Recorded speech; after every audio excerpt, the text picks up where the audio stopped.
देखिए, ये आपके लिए रिसर्च का टॉपिक है। सरकार के लिए मैं खुलेआम सरकार को चैलेंज कर रहा हूं, इस दिल्ली में जो बंद कर रखी थी, जहां सबसे ज्यादा पैदा हुआ था, वही किसान आंदोलन था, वही किसानों की आपने शहादत ली है, लेकिन कोई भी किसान कोरोना से आज हमें मीडिया के माध्यम से उलझाया जाता है, बताया जाता बस यही है, बस यही है। बर्तन बजाओ, बीमारी का इलाज थाली और ताली होता है क्या? देश को रिसर्च की जरूरत है, और रिसर्च कौन करता है? रिसर्च किसान करता है, कमेरा वर्ग करता है। आज ये हमें बता रहे हैं हिंदू मुस्लिम की लड़ाई करके, अरे इस देश में कभी से लड़ाई है तो कमेरे और लुटेरे की लड़ाई है। और जो यहाँ मेरे यहाँ नूह से साथी आए हैं, सबको पता है अरावली एक खनिज का भंडार है। उस नूह की, उस खनिज की धरती को, उस किसान की धरती को, जो इस देश को अनाज पैदा करता है, उसे कॉर्पोरेट के हाथ में दे। चाहे नूह हो और चाहे मणिपुर हो, सिर्फ और सिर्फ अडानी और अंबानी को। मैं खुलेआम कहता हूं, ये कुछ कॉर्पोरेट की चुनिंदा लोगों की सरकार है, और दोबारा से आज हम 100 साल पीछे चले गए हैं, जहां चौधरी चोटूराम कहते थे भाई बचना है तो इस मंडी और फंडी से बचना। ये मंडी और फंडी की लड़ाई है, ये कमेरे और लुटेरे की लड़ाई है। लुटेरे हमें लूटने के लिए नूह भी पहुंच गए हैं, और मणिपुर भी पहुंच गए हैं, और हरियाणा और उत्तर प्रदेश पूरे हिंदुस्तान में पहुंच गए। और अगर कोई मुझे खुलेआम डिबेट करना चाहे तो मैं ये चैलेंज करता हूं, क्योंकि जिस कोरोना काल में देश में किसी की आय नहीं बढ़ी, उस टाइम पे उन दो की आय कैसे बढ़ गई भाई? कहां से बढ़ गई? कई गुना बढ़ गई। देश का गरीब व्यक्ति उस टाइम आपने बंद कर दिया, भूखों से हत्याएं हुई। आपका इकोनॉमिक सर्वे उठाइए, 1947 से लेकर आज तक इस देश में सबसे ज्यादा आत्महत्याएं हुई हैं तो किसान की हुई हैं। अगर उनको किसी ने ओवरटेक किया है तो 2020 और 21 का इकोनॉमिक सर्वे उठा लीजिए। 10,700 किसान थे तो 11,600 व्यापारी थे। छोटे व्यापारी को आपने आत्महत्या करने पे मजबूर कर दिया। वो लोग कहां गए? क्या वो लोग इस देश के देशवासी नहीं थे? क्या वो किसान जो मर गए वो इस देश के देशवासी नहीं थे? क्या जो किसान शहीद हो गए वो देश के देशवासी नहीं थे? अरे देश देशवासियों से बनता है, और इतने देशवासियों की हत्याओं का जिम्मा आप पे है। सोचिए, अगर वो देशवासी जिंदा होते तो आज वो साइंस में भी तरक्की करते, आज वो चांद पे भी पहुंचते, और आज वो इस देश को खाद्यान्न से भरपूर करते। और मैं उनको बताना चाहूंगा, मोदी जी जो फोटो खिंचवा लेते हो आप, जो मोर को दाने खिंचवा के, हमें ये फोटो खिंचाना तो नहीं आता, पर वो दाने उगाना जरूर आता है। हम बोलते कम है, काम ज्यादा करते हैं। शायद इसी वजह से लुटेरे हमें लूट ले जाते हैं, और आप भी शायद उसी गिरोह के हैं, और आज आप हम पे उंगली उठा रहे हैं। अरे हमारे हर घर को देख लीजिए। अगर हरियाणा का कोई भी गांव ऐसा हो तो मैं इस खुले मंच से चैलेंज करता हूं, जहां तिरंगे में लिपटी लाशें ना आती हो, हमसे ज्यादा तिरंगे का मान सम्मान आप करें। आप कोई भी गांव आके दिखा दीजिए, मेरे घर से दिखा दीजिए, और आप अपने घर का इतिहास उठा के मुझे बता देना कि मेरे मामा या चाचा या कोई भी हो, आप बताना कि आपके वहां से शहादतें क्या है और हमारे यहाँ से क्या है। देश को चलाने वाली दुनिया में ही दो ताकतें हैं, किसान और जवान। लोगों को सबसे पहले खाने को रोटी चाहिए, बिस्कुट नहीं खाए जाते सोने के भाई। देश की सुरक्षा के लिए जाने चाहिए, वो जान किसान का बेटा देता है। आज इस देश को चला रहे हैं तो किसान और जवान चला रहे हैं, कोई 2 टके के गुजराती आके यहाँ नहीं चला। और आप धीरे धीरे उनको बांटने की जो साजिशें कर रहे हैं, वो हम कामयाब नहीं होने देंगे। जहां हमारे भाइयों का, जहां हमारे साथियों का पसीना गिरेगा, हम आपस में मिलकर वहां खून बहा देंगे। हम अपना खून, चाहे वो किसान की लड़ाई हो या वहां मेवात की लड़ाई हो, हम सब एक हैं। अगर मोदी जी फिर भी आपको शक है तो कभी अभी साइंस में आप चंद्रयान की बात करते हो और इतना आगे पहुंचे हो तो हमारा डीएनए मिला के देख लेना, हमारा डीएनए सेम डीएनए। और जब हमारे खून पर बात आती है तो हमें लड़ना भी आता है और हमें बचना भी आता है, और जंगें लड़कर जीती जाती हैं, छुप कर नहीं जीती जाती, और हमें लड़ना आपसे बेहतर आता है। इसी के साथ आप सबने मुझे यहाँ बुलाया, सम्मान दिया, आप सभी का बहुत बहुत धन्यवाद। अभी हमारे भाई बोल रहे थे, आप लोगों को बताया कि किस तरीके से हमारे साथ साजिशें होती हैं हमें तोड़ने की, हमें लड़ाने के लिए। इसी बीच में मैं आग्रह कर रहा हूं सरदार तेजवीर सिंह साहब से, जो जनरल सेक्रेटरी हैं भारतीय किसान यूनियन शहीद भगत सिंह के, कि वो आए और अपने विचार रखें।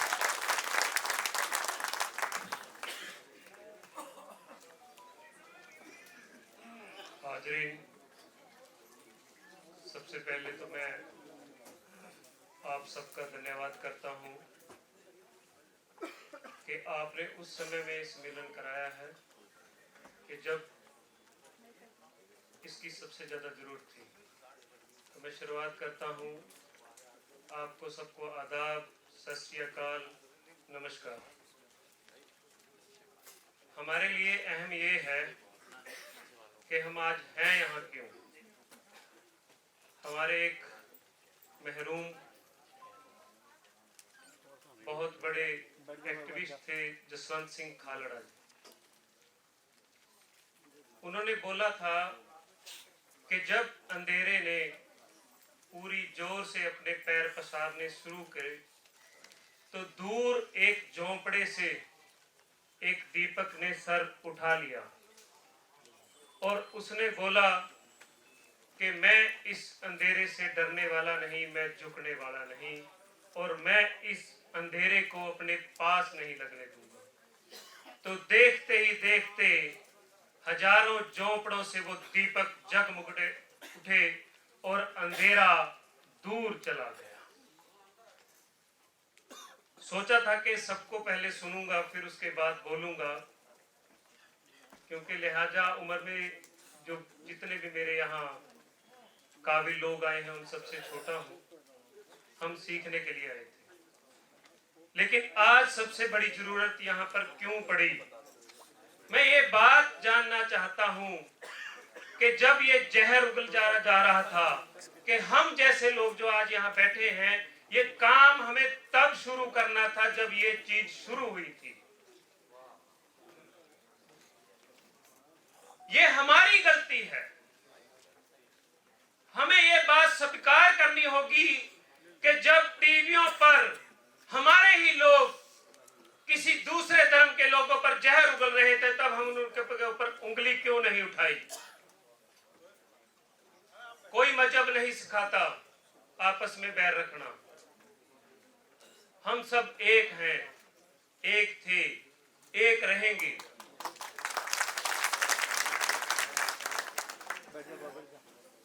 हम ना डरेंगे, ना झुकेंगे, ना बिकेंगे, लड़ेंगे या मरेंगे। सबने देखा। आपको एक ताजा वाक्य मैं रूबरू कराता हूं कि देश में चल क्या रहा है। डीबीयू यूनिवर्सिटी है गोविंदगढ़ के अंदर, पंजाब की धरती पर, जहां पर नर्सिंग की कुछ मुस्लिम लड़कियां जो जम्मू कश्मीर से थी, मैं वहीं से आ रहा हूं सीधा, उनके ऊपर लाठीचार्ज होता है। और लाठीचार्ज किसके लिए? कि वो शिक्षा मांग रही थी, वो अपनी डिग्री की लड़ाई लड़ रही थी। और मीडिया क्या दिखा रहा था कि कुछ मुस्लिम लड़के और लड़कियों ने वहां पर पथराव कर दिया। लेकिन कितने लोग जो हाजिरीन लोग हैं इस वाक्य को जानते हैं? हाथ खड़ा कर बता सकते हैं? 1 2 3 4 5 6 7 8 9 10, 1% भी नहीं। आपकी संख्या 1% नहीं है, क्योंकि हम लोग दूर हो चुके थे तालीम से। आज तालीम दी क्या जाती है कि आप पढ़ो, आप नौकर लगोगे। आप बड़ी गाड़ी में घूमोगे, आपका बड़ा घर होगा। नहीं जनाब, तालीम एक काबिल इंसान, एक बेहतर मुल्क और एक बेहतर इंसान बनाने के लिए होती है, नौकरी के लिए नहीं। मैं देखता हूं अक्सर कि जब मीडिया के टीवी के ऊपर बहसें होती हैं, कोई कमी नहीं रखते हमारे लोग भी, ऐसे लड़ते हैं कि जैसे उनका जन्मजात कोई युद्ध चल रहा हो। होना क्या चाहिए था कि हमें बात करनी थी वहां पे। पूरे देश के अंदर गुर्बत है, कोई बात नहीं करता था कि हम एजुकेशन में कितना पिछड़ गए हैं।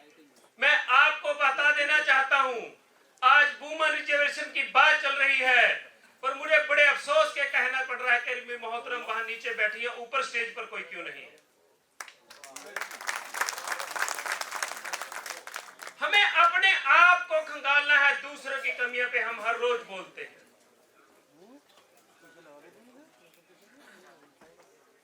सही बात है, पगड़ी पहनना मेरा धर्म है। मेरे जो नबी हैं गुरु नानक देव जी, उन्होंने कभी नहीं बोला कि हमें किसी धर्म का निधारण करना है या किसी धर्म को नीचा दिखाना है। ये हमारा काम भी नहीं है। कोई भी अगर ये बात बोले कि मुसलमान इस्लाम धर्म सबसे अच्छा, बाकी धर्म बेकार है, कोई सिख अगर ये बात बोले कि सिख धर्म अच्छा है, बाकी धर्म बेकार है, कि कोई हिंदू ये बात बोले कि हिंदू धर्म सबसे अच्छा है, बाकी धर्म अच्छे नहीं है, कोई यहूदी ये बात बोले, कोई फारसी बोले, कोई ईसाई बोले, तो ये समझ लेना वो धर्म का ठेकेदार बनकर आपको बेचने का काम करता है। मैं आपसे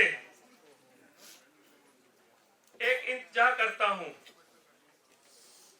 कि आपको सबसे पहले यह समझना होगा कि आपका दुश्मन कौन है और वो चाहता क्या है। दुश्मन का एक काम है, सिर्फ एक काम, अपने मित्रों की झोली को भरना और हमें आपस में लड़वाना। उनका हर काम, क्योंकि उसने बोला था कि मेरे खून में व्यापार है, और व्यापारी अपने बाप का भी नहीं होता।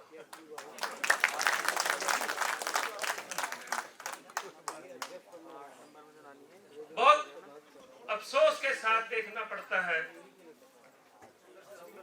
कि हम कितने अलग थलग लड़ रहे थे। जब मणिपुर के अंदर घटना हुई तो सभी ने एक बात बोली कि आदिवासियों के साथ ऐसा हुआ है। जब नूह के अंदर घटना होती है तो बोलते हैं कि मुसलमानों के साथ ऐसा होता है। लेकिन हमें बोलना चाहिए था कि वो भी इंसान है, हम भी इंसान है, और हमारी इंसानियत जा रही है। ये किसी धर्म का मसला नहीं है, ये किसी आपसी मजहब की लड़ाई नहीं है। ये लड़ाई है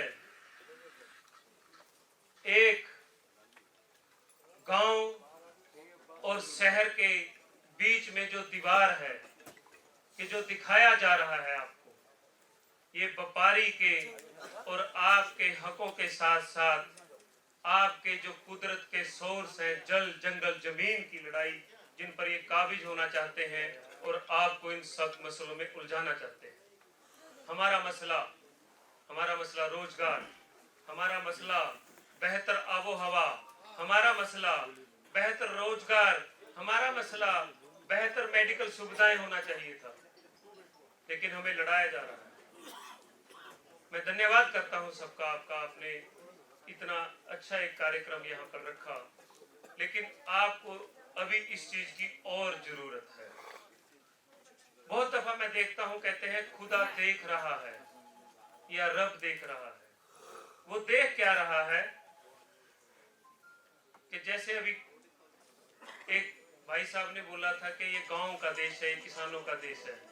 मैं आपको बता देना चाहता हूं कि वो देखता है कि एक मदरसे के अंदर एक पढ़ा हुआ नौजवान जाकर एक आईटी कंपनी में लग गया है और वो लिखता क्या है कि इस देश को खतरा है। किससे खतरा है इस बात को उसको भी इल्म नहीं है। किस बात से खतरा है? बस मीडिया एक सुबह एक सिनेरियो सेट कर देता, हम शाम तक उस पर बहस करते हैं। पाकिस्तान इंडिया का मैच देखने वाला आदमी ये समझता है कि वो एक खेल ना होकर जैसे एक जंग चल रही है।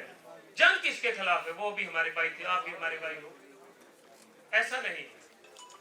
तो अभी मैं आपसे बात करना चाहूंगा कि आपकी और इस देश की आजादी के बीच अगर कोई खड़ा है तो किसान कमेरा एक दीवार बनकर खड़ा है जिसने सभी मजहब के लोगों को इकट्ठा किया है। हमारे दरमियान हमारे चीफ गेस्ट सत्यपाल मलिक जी तशरीफ ले आए हैं। आप सब उनके बारे में जानते हैं, कुछ कहने की जरूरत नहीं है इस वक्त में। आप लोग जोरदार तालियां बजाकर उनका इस्तकबाल कीजिए। सभी खड़े होकर इस्तकबाल कर रहे हैं। जोरदार तालियों से इस्तकबाल आज के हमारे मुख्य अतिथि सत्यपाल मलिक। एक वो ताकत जो पूरे देश के लिए आज हमारे बीच चल करके इस सद्भावना सम्मेलन में शामिल हुए हैं कि ये लोग उसी तरह से खड़े रहेंगे। बहुत एक अरसे से आप यहाँ बैठे हुए हैं, बहुत लंबा हो गया। मैं बहुत लंबी तकरीर करने के पक्ष में नहीं हूँ, सिर्फ इतना कहना चाहता हूँ कि एकता से रहिए। और हिंदू भाइयों से जरूर कहूंगा कि तुम्हारी अगर तादाद ज्यादा है तो तुम्हारी जिम्मेवारी भी ज्यादा है, और तुम इस बात को आश्वस्त करें, इसकी बात की मजबूती करें कि हमारे मुसलमान भाई को दूसरे दर्जे के नागरिक की निगाह से न देखा जाए, उसके साथ कंधे से कंधा मिला के खड़े हो जाएं तो आपको कोई दिक्कत नहीं होगी। मैं जब मुजफ्फरनगर का दंगा हुआ, उसमें हमारे गोद का एक गांव है फुगाना, उसमें वो दंगा थोड़ा ज्यादा हुआ था। तो मैं वहां गया, लोगों से पूछा मैंने क्या हुआ। उन्होंने कहा जी बहुत गलती हो गई। उनको किसी ने खबर दे दी कि मलिकों का जो गोद का दादा है वो पीछे मुसलमानों के किसी गांव में मार दिया गया, जबकि वो गलत खबर थी। तो उसके रिएक्शन में वहां दंगा हुआ। तो गांव के लोगों ने, आप यकीन करोगे, रोते हुए कहा कि ये तो हमारी जिंदगी, हमारा तो गंडासा नहीं चटता इनके बिना, हमारा तो कोई काम इनके बिना नहीं होता। और हमारे तो पुरखे 47 में रेल से उतार उतार के इनको लाए थे कि कहाँ जा रहे हो, यहीं रहो, और हमने बसाए थे, हमारे भाई हैं। तो वो भाईचारा टूट गया था मुजफ्फरनगर के दंगे में।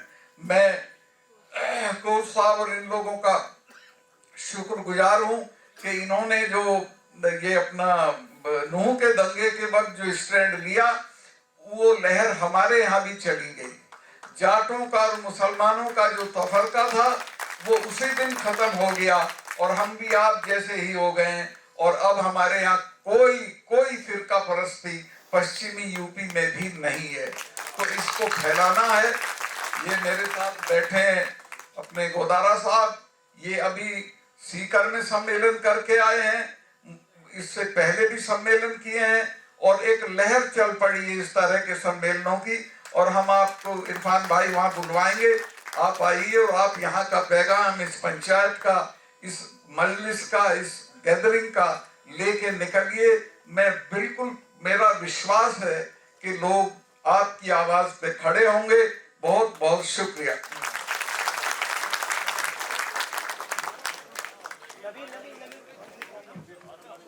आयोजक जो कमेटी है, स्टेज पर बैठे तमाम साथी, हमारी बहनें और मीडिया के साथी जो आज इसको कवर कर रहे हैं, साथियों और भाइयों, एक माध्यम बना ये सम्मेलन। और मैं अपनी बात करूं, भाई ज्यादा पढ़ा लिखा व्यक्ति नहीं हूं, मेरी बातचीत में हरियाणवी लहजा रहेगा, शायद आपको अटपटा भी लगे। एक बात जो मैं महसूस कर रहा हूं कि जिस इलाके में हम बसते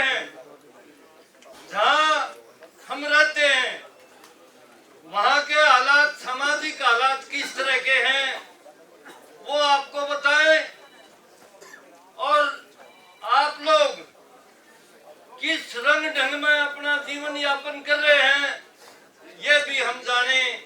इस सद्भावना सम्मेलन के माध्यम से ये सारी बात भी हो, और ये बातें तब और ज्यादा महत्वपूर्ण हो जाती है जब सरकार में बैठे लोग, सत्ता में बैठे लोग हमारे सामाजिक भाईचारे को तोड़ने की कोशिश करते हैं, उसको भाईचारे का जो माहौल है उसको बिगाड़ने की कोशिश करते हैं। बड़ा अजीब लगता है। जिम्मेदार पुलिस अधिकारी दफ्तरों में नहीं है, उड़दंगबाज, समाज तोड़क लोग और लंपट किस्म के लोग भड़काऊ और उकसावेपूर्ण वीडियो बना बना के डाल रहे हैं। आज एक बात मैं समझता हूं कि जरूर करनी होगी समाज में, वो लगातार होती भी है। जब इस तरह का माहौल बनता है तो जो समाज में अमन पसंद लोग हैं,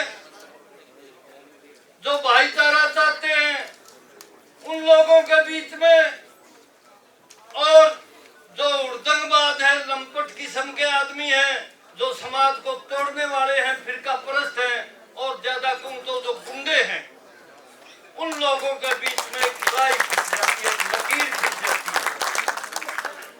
और जब अमन पसंद लोग अपनी जिम्मेवारी निभाते हुए इन लोगों के खिलाफ खड़े हो जाते हैं तो ये समाज में अलग थलग पड़ जाते हैं, इनका के लिए कोई रास्ता नहीं बचता। परंतु ठीक इसके विपरीत अगर ये अमन पसंद लोग अपनी जिम्मेवारी से कहीं ढिलाई कर जाते हैं, कहीं लापरवाही कर जाते हैं, तो ये लोग समाज का इतना नुकसान कर जाते हैं जिसको मापा और तोला नहीं जा सकता। भाइयों, उसको इतना नुकसान हमें देखना पड़ता। इन्हीं हालात में हमारा हरियाणा में नूह के इलाके में इस तरह की कोशिश की गई, और जब ये कोशिश की गई तो हम जो खापों में काम करने वाले लोग हैं, खाप पंचायतों के प्रतिनिधि और किसान यूनियनों के जो लीडर हैं, वो सबके सब में एक चिंता की लहर दौड़ गई कि हरियाणा में क्या हो रहा है। कभी हमने सुना नहीं, देखने की तो बात ही आजादी के बाद सुना भी है।